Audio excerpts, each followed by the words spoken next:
Hello students, last video में आप लोगों को एक्सरसाइज 6.2 समझाया था। अब मैं आप लोगों को एक्सरसाइज या चैप्टर 7 स्टार्ट करने वाला हूँ। चैप्टर 7 जैसा कि आप लोग देख रहे हो बोर्ड पर लिखा हुआ है, वृत्तस्थ कोण से संबंधित प्रमेय, यानी ये ज्योमेट्री का एक्सरसाइज है, ज्योमेट्री का चैप्टर है। इस चैप्टर में 3 थ्योरम है, उस पर आधारित एक्सरसाइज है। तो चूँकि आप लोग देखोगे इसके MCQ या शॉर्ट क्वेश्चंस 3 अलग अलग 7.1, 7.2, 7.3 तीनों में दिए गए हैं और वे सभी पिक्चर पर आधारित है। बुक में इसके पिक्चर दिया गया है और उससे रिलेटेड क्वेश्चन पूछा गया है। तो बेटर होगा इसके शॉर्ट क्वेश्चन को जब हम लोग क्लास में मिलेंगे तो वहाँ समझेंगे। और यहाँ पर हम आप लोगों को इस चैप्टर में केवल 3 थ्योरम हैं, तीनों को समझा दे रहा हूँ। इस चैप्टर के जो शॉर्ट क्वेश्चंस हैं वे क्लास स्टार्ट होने पर स्कूल में समझाने से आप लोगों को बेटर समझ में आएगा। तो उस शॉर्ट क्वेश्चन इस चैप्टर पर आधारित क्वेश्चंस को छोड़ कर रखते हैं अभी। तो इस चैप्टर में कुल 3 थ्योरम हैं। उन 3 थ्योरम में जो पहला थ्योरम है, इस 3 थ्योरम को हम 3 वीडियो के द्वारा आपको अलग अलग वीडियो के द्वारा समझाएंगे। एक ही दिन में तीनों थ्योरम समझाने से आप लोगों को समझ में नहीं आएगा, इसलिए 1 बाय 1 करके समझाएंगे। आज थ्योरम नंबर 1 समझाने जा रहे हैं। थ्योरम नंबर 1 क्या है, देखिए स्टेटमेंट हम लिख कर रखे हैं बोर्ड पर। किसी वृत्त के एक चाप द्वारा केंद्र पर बना कोण उसकी शेष परिधि पर बने कोण का 2 गुना होता है। फिर से कह रहे हैं, किसी वृत्त के एक चाप द्वारा केंद्र पर बना कोण। आप गौर करके स्टेटमेंट पढ़ोगे तो 2 वर्ड नया मिलेगा, 2 टर्म आपको यहाँ पर समझने की ज़रूरत है। वैसे इसकी चर्चा हम क्लास में किए थे जब वृत्त स्टार्ट हुआ था, थ्योरम का पहला चैप्टर जब स्टार्ट हुआ था, चैप्टर 3, तो इसकी चर्चा हुआ था। केंद्र पर बना कोण एक टर्म है, केंद्र पर बना कोण, एक चाप द्वारा केंद्र पर बना कोण, और फिर है शेष परिधि पर बना कोण। इन दोनों चीज़ का ये पहले समझते हैं, फिर थ्योरम समझ में आएगा। यानी एक चाप द्वारा केंद्र पर कैसे कोण बनता है और एक चाप द्वारा परिधि पर कैसे कोण बनता है, इसको समझने की कोशिश करते हैं। ये एक वृत्त है, इस वृत्त का केंद्र है, मान लेते हैं O, ठीक। इस वृत्त के पर एक चाप लेते हैं। चाप क्या होता है? वृत्त का कोई भी अंश या टुकड़ा ही चाप कहलाता है। वह हो सकता है यहाँ से यहाँ तक हो सकता है A और B, ये टुकड़ा भी हो सकता है, या पूरा का पूरा वृत्त भी हो सकता है, या बड़ा टुकड़ा हो सकता है। तो ये आधा से अधिक होने से इसको कहा जाता है, इस चाप को दीर्घ चाप। और आधा से कम, अगर इसकी लंबाई आधा से कम अगर चाप लिया जाए तो उसको कहा जाता है लघु चाप। तो यहाँ पर कोई रेस्ट्रिक्शन नहीं, आप कोई भी चाप लेकर के कर सकते हो। तो मान लेते हैं हम A से लेकर B तक एक चाप लें, ठीक। इस चाप द्वारा केंद्र O पर कोण कैसे बनेगा? कुछ नहीं, बहुत ही सहज है। जो चाप आप लेंगे उसके दोनों छोरों को केंद्र से मिला देंगे। O को A से मिला दिए और O को B से भी मिला दिए। ये जो कोण बना केंद्र O पर जो कोण बना AOB, इसी को कहते हैं केंद्र पर बना कोण। AB चाप द्वारा, AB समझ में नहीं आ रहा है, इसको भी AB कह सकते हैं, इसको भी AB कह सकते हैं। इसीलिए यहाँ पर एक बीच में अलग एक बिंदु दे दिया जाता है ताकि पता चले कि यही AB की बात हो रही है, छोटा वाला AB की बात हो रही है। क्योंकि ऊपर से भी नाम अगर लेंगे इस चाप का तो भी इसका नाम AB ही होगा। तो अब इस चाप को कहेंगे APB। क्योंकि ये स्ट्रेट लाइन तो है नहीं, सरल रेखा तो है नहीं, तो चाप को दर्शाने के लिए ये लिखा जाता है, ऐसे थोड़ा सा आर्क बना दिया जाता है, चाप बना दिया जाता है। और APB चाप द्वारा केंद्र पर बना कोण है AOB। AOB जो है वो केंद्र पर बना कोण है। कोई भी चाप लेंगे उसको दोनों छोरों को, एंड पॉइंट को केंद्र से मिला देंगे। केंद्र पर जो कोण बनेगा वही कहेंगे उस चाप द्वारा केंद्र पर बना कोण है। और परिधि पर बना कोण कौन सा होगा? सेम टेक्निक, मान लीजिए अलग एक चित्र के द्वारा दिखाते हैं। फिर AB चाप लिए, P है और यहाँ O है। कोई भी एक बिंदु लेते हैं परिधि पर, खुद के अंदर नहीं लेंगे। शेष परिधि का अर्थ क्या होता है कि APB चाप पे जो परिधि आ गया उसको छोड़कर इसके बाहर कहीं भी ले सकते हैं। मान लीजिए यहाँ ले लिए, एक बिंदु C ले लिए। अब A को भी C से मिलाना है, B को भी C से मिलाना है। ये जो सी बिंदु पर कोण बना जिसका नाम है ACB, इस कोण को कहते हैं APB चाप द्वारा, इस चाप द्वारा APB चाप द्वारा परिधि पर बना कोण, परिधि के C बिंदु पर बना कोण, परिधि के C बिंदु पर बना कोण। तो जिस भी चाप द्वारा हम लोग कोण का गठन करेंगे, चाहे वो परिधि के ऊपर हो या केंद्र पर हो, उस चाप के दोनों छोरों को, जो एंड पॉइंट है, उनको बारी बारी से उस बिंदु से मिला देंगे। अगर केंद्र पर बनाना कोण है उस चाप द्वारा, तो चाप के दोनों छोर को केंद्र O से मिला देना है। यहाँ जो केंद्र पर जो कोण बनेगा उसी को कहते हैं उस चाप द्वारा केंद्र पर बना कोण। यहाँ AOB है। और परिधि पर बनाना है तो परिधि पर कोई भी एक बिंदु ले लेंगे, मान लीजिए ये ले लिए, A को मिला दिए, B को मिला दिए, ये जो कोण बना वो परिधि पर बना कोण कहलाएगा। जिस भी चाप द्वारा बनाएंगे वह उसके दोनों छोरों को मिला देना है उस बिंदु से। अच्छा, अब आते हैं हम थ्योरम के स्टेटमेंट पर। तो यहाँ पर एक चीज़ और कहना है, आपके ये थ्योरम करते समय कई सारा चित्र बनाया गया बुक में। क्यों? क्योंकि यहाँ पर जैसे हमने केंद्र पर बना कोण लिया ये, और यहाँ परिधि पर कोई भी एक बिंदु लेंगे तो यहीं से बन जाएगा कोण। और हो सकता है कि आप चाप छोटा न ले करके बड़ा चाप ले लो, ये A है और ये B है, और आप नीचे वाला ये बड़ा चाप ले लिए APB, जिसको दीर्घ चाप कहेंगे। उस समय यहाँ तो केंद्र है, इसको मिलाएंगे, ये मिलाएंगे, ये जो नीचे का कोण बना केंद्र पर, इसको कहेंगे APB, दीर्घ चाप APB द्वारा केंद्र पर बना कोण। क्योंकि नीचे लेना, ये चाप के कोण कौन सा होगा, ये दोनों लाइन तो मिलाएंगे ही, और ये चाप की तरफ जो जगह होगा वो कोण होगा। ये APB चाप है, इसके अंदर ये कोण है इसका, ये चाप की तरफ जो जगह होगा, दोनों सरलरेखा को मिलाने वाला कोण होगा, वह होगा उसका केंद्र पर बना कोण। चूंकि ये दीर्घ चाप लिया गया है और यहाँ पर एक परिधि पर कोण लेंगे तो ऐसे बनेगा, तो थोड़ा समझने में दिक्कत होगा। तो आप सभी चित्र बनाने की ज़रूरत नहीं है, बुक में 4 तरह का चित्र बना करके दिया गया है। कोई लिया गया है लघु चाप लिया गया है तो इस तरह चित्र आया है, कोई ले लिया है समान बराबर ले लिया चाप, माने यहाँ ये पूरा लाइन जो होता है A और B, ये दोनों को बराबर भाग में बांट लिया है, तो ये चाप ले लिया है। इससे क्या बनेगा, ये सरल रेखा बन जाएगा, 180 डिग्री बन जाएगा। ये लिया गया है। फिर जैसे हमने ये बताया कि आधा से अधिक ले लिया चाप को, कभी ये पॉइंट नीचे ले, यहाँ न ले करके खुद के छोर में ले लिया है, तब इस तरह बनेगा। जो भी है, आपको चारों चित्र बनाने की ज़रूरत नहीं है। एग्जाम में आप कोई एक चित्र बना दोगे तो ये थ्योरम को सही माना जाएगा। तो किसी एक चित्र को ले करके हम लोग इस थ्योरम को प्रमाण करने की कोशिश करते हैं।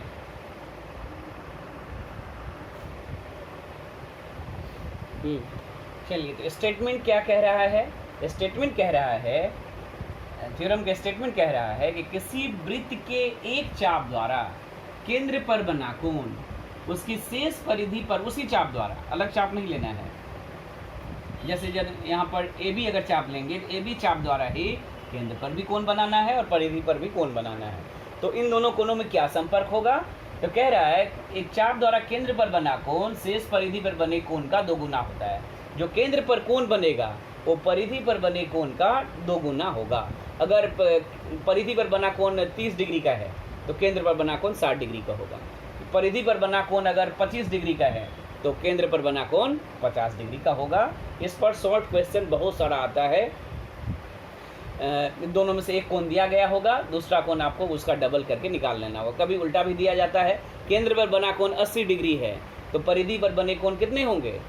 ऑटोमेटिक उसका आधा होगा 40 डिग्री। परिधि वाला छोटा होता है, केंद्र वाला उसका डबल होता है। तो इस पर शॉर्ट क्वेश्चन जब करवाएंगे उस समय करिएगा।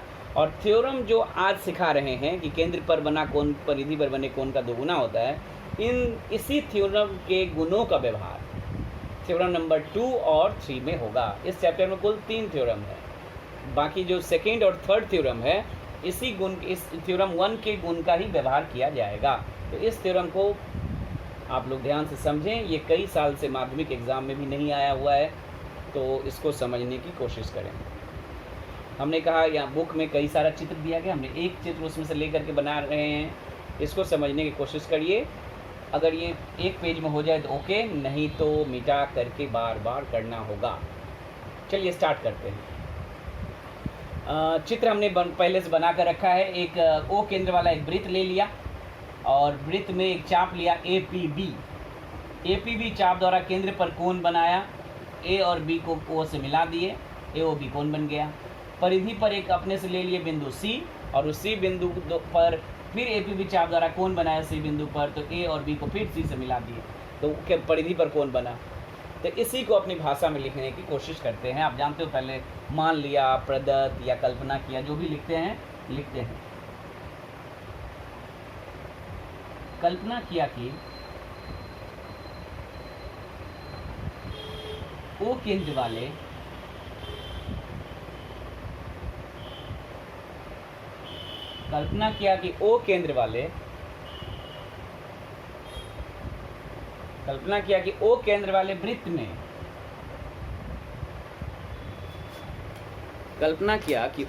वाले वृत्त में ए पी बी चाप, स्ट्रेट लाइन नहीं होगा, थोड़ा टेढ़ा होगा चाप की तरह, ए पी बी चाप द्वारा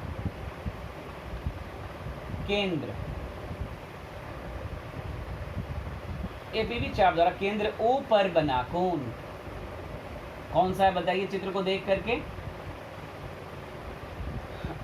एपीबी चाप द्वारा केंद्र ओ पर बना कोण का नाम है एओबी एवं शेष परिधि के कौन सा बिंदु लिए हैं? शेष परिधि क्यों? क्योंकि एपीबी चाप के बाहर है बिंदु लेना है आपको। एपीबी चाप के ऊपर कोई बिंदु नहीं ले सकते। एपीबी चाप के बाहर कोई भी बिंदु लेंगे उसको शेष परिधि कहा जाएगा। तो शेष परिधि के सी बिंदु पर बना कोण, कौन सा कोण बना है? इस कोण का नाम है एसीबी। ये कोण बना है, ये केंद्र पर बना कोण एओबी, ये कोण एसीबी परिधि पर बना कोण है। तो कल्पना क्या लिखे हम लोग? कल्पना किया कि ओ केंद्र वाले वृत्त में एपीबी चाप द्वारा केंद्र ओ पर बना कोण एओबी एवं शेष परिधि के सी बिंदु पर बना कोण एसीबी है। तो सिद्ध करना है कि सिद्ध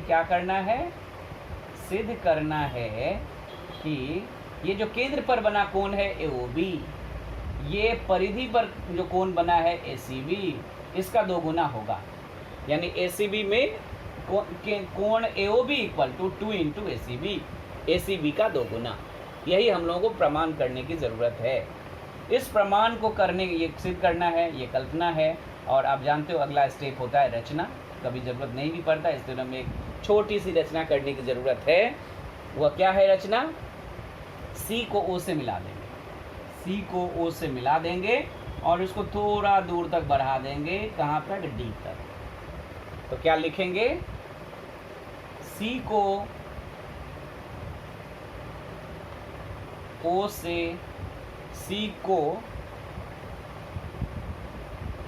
से मिलाकर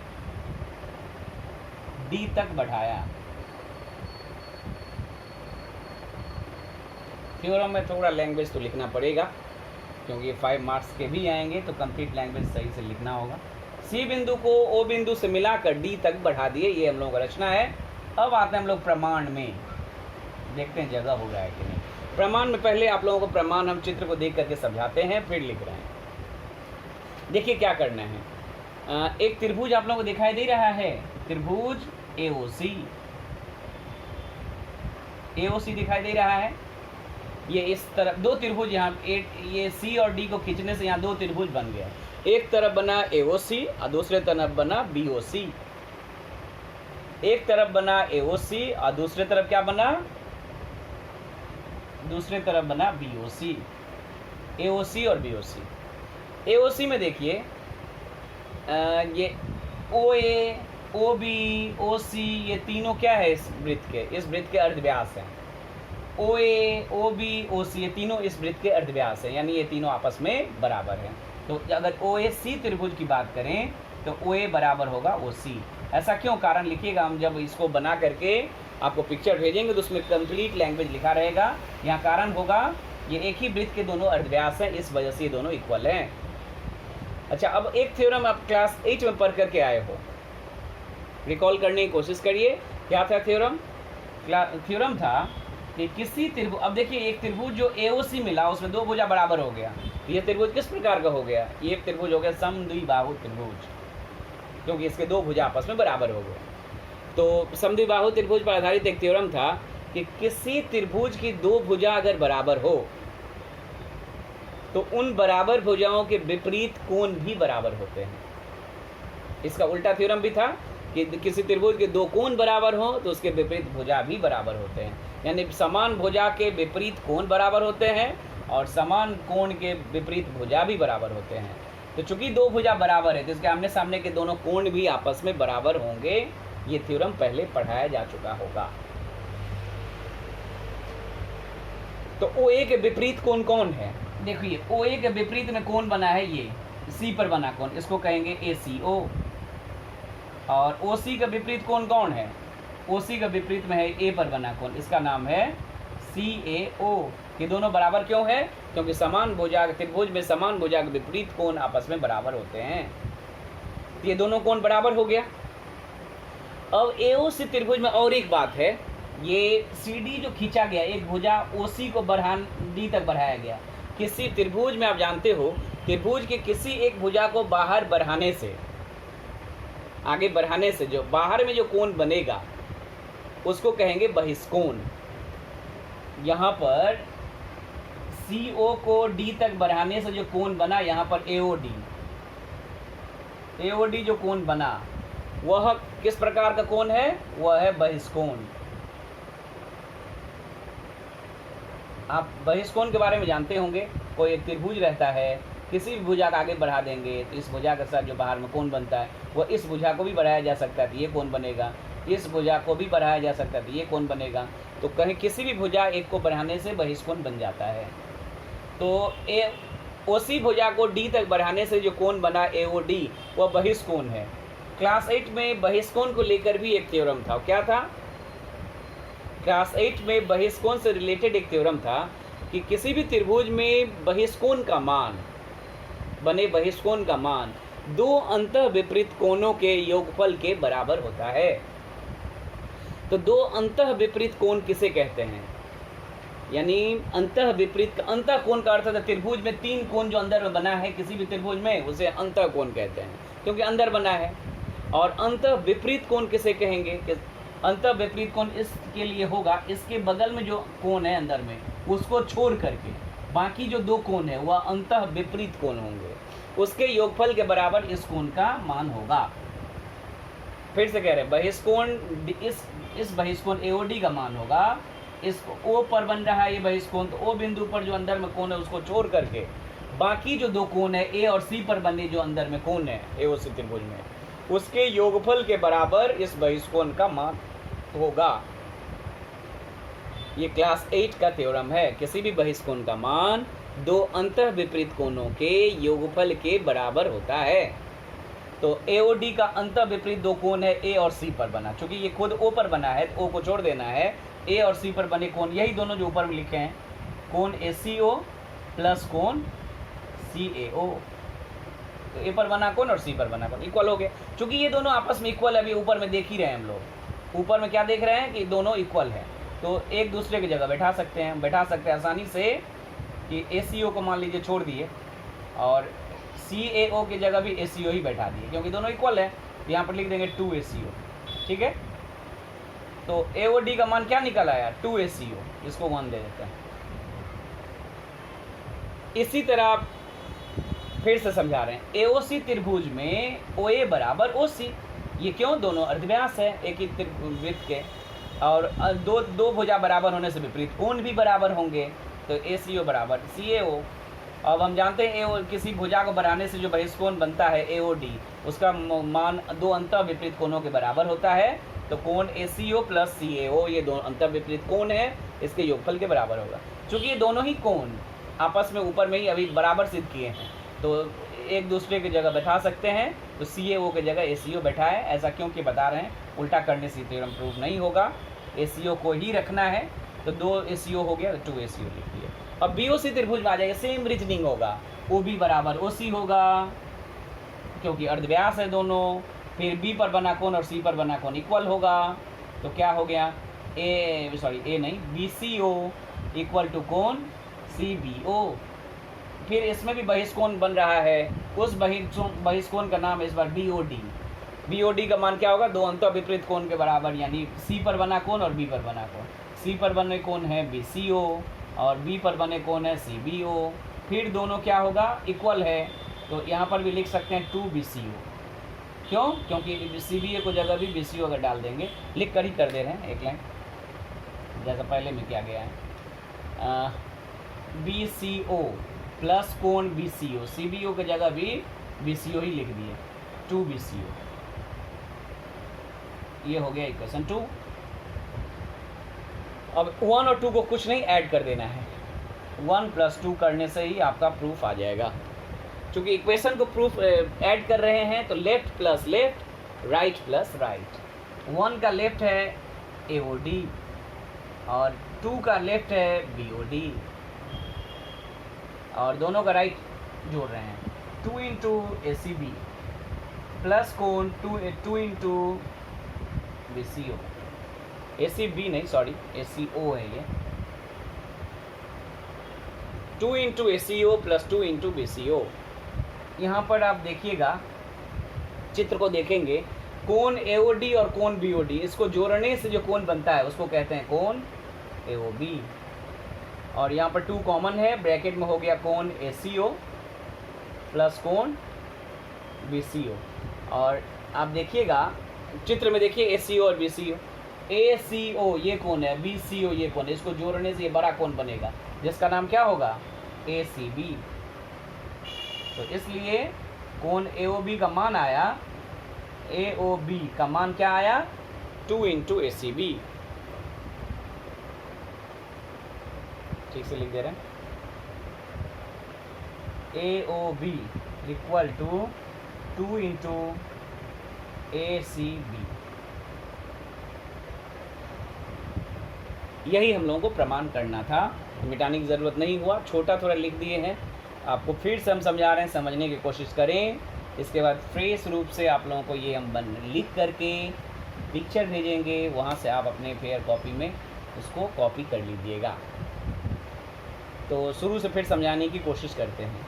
किसी वृत्त के एक चाप द्वारा, स्टेटमेंट था, किसी वृत्त के एक चाप द्वारा केंद्र पर बना कोण शेष परिधि पर बने कोण का 2 गुना होता है। केंद्र वाला कोण परिधि वाले कोण का डबल होगा। तो केंद्र पर, यहाँ पर हम कल्पना किया कि ओ केंद्र वाले, ये इस चित्र के बारे में बता रहे हैं, ओ केंद्र वाले एक वृत्त में एपीबी चाप द्वारा केंद्र ओ पर बना कोण एओबी एवं शेष परिधि के सी बिंदु पर बना कोण एसीबी है। तो सिद्ध करना होगा कि कोण एओबी इक्वल टू 2 × एसीबी, यानी ये केंद्र पर बना कोण एओबी ये 2 × एसीबी के बराबर होगा, जो कि परिधि पर बना कोण है। रचना क्या करेंगे, सी बिंदु को ओ से, केंद्र ओ से मिला करके बढ़ा देंगे आगे डी तक। अब ए बारी बारी से दोनों त्रिभुज जो बने एओसी और बीओसी उसमें लेते हैं। एओसी और बीओसी में ओए बराबर ओसी, ऐसा क्यों, क्योंकि दोनों ही एक ही अवृत्त के अर्धव्यास हैं, इक्वल है। अब हम जानते हैं त्रिभुज के 2 भुजा इक्वल है तो दोनों कोण सामने के इक्वल होंगे, इसलिए एसीओ इक्वल टू सीएओ। और हम जानते हैं कि डी तक बढ़ाने से बहिष्कोण बन गया है, तो एओडी बहिष्कोण का मान 2 अंतर विपरीत कोण के बराबर होगा, एसीओ और सीएओ। इन दो बाकी दूर वाले दोनों कोणों के बराबर, योगफल के बराबर होगा। चूँकि ये दोनों इक्वल है तो हम एक दूसरे की जगह बैठा सकते हैं, ये दोनों जगह एसीओ बैठा दिए तो 2 एसीओ हो गया। सिमिलरली बीओसी त्रिभुज में भी सेम काम करेंगे, ओ बी बराबर ओसी, अर्धव्यास है, इक्वल है, उसके विपरीत कोण इक्वल है। तो इस बार भी बहिष्कोण बना है, इस बार भी बहिष्कोण का नाम है बीओडी। बहिष्कोण बीओडी का मान क्या होगा, बाकी दोनों कोणों के योगफल के बराबर होगा। दोनों में बीसीओ बैठा देंगे क्योंकि दोनों इक्वल है, तो 2 बीसीओ हो गया। लेफ्ट 1 और 2 को ऐड कर देंगे तो आ जाएगा एओडी प्लस बीओडी। 2 × यहाँ 2 कॉमन ले लेंगे और एओडी बीओडी को चित्र में जोड़ने से, ज्यामिति का जोड़ आप जानते हो, चित्र को देख करके ज्योमेट्री में जोड़ा जाता है। तो चित्र में एओडी और बीओडी, इसको जोड़ने से कोण आ गया एओबी, और यहाँ पर 2 कॉमन लेने पर ब्रैकेट में आ गया एसीओ प्लस बीसीओ। एसीओ और बीसीओ को चित्र में जोड़ने से मिलेगा एसीबी। इस तरह से आ गया केंद्र पर बना कोण एओबी इक्वल टू 2 × परिधि पर बना कोण एसीबी। और यही हम लोगों को प्रमाण करने की ज़रूरत था। बुक में कई सारा चित्र है, आपको बनाने सभी चित्र बनाने की ज़रूरत नहीं है। कोई एक चित्र बना करके थ्योरम को प्रूफ करेंगे तो आपको मार्क्स मिल जाएगा। आशा करते हैं आप लोगों को ये थ्योरम समझ में आया होगा। इसके बाद ये इस वीडियो के बाद मैं आप लोगों को ये थ्योरम पिक्चर के रूप में भेजूँगा, उसको कॉपी करिएगा। अगर फिर भी कहीं भी समझने में कोई दिक्कत होगा तो आप मुझसे पर्सनली पूछेंगे, समझाने को कहेंगे, हम समझा देंगे। Thank you.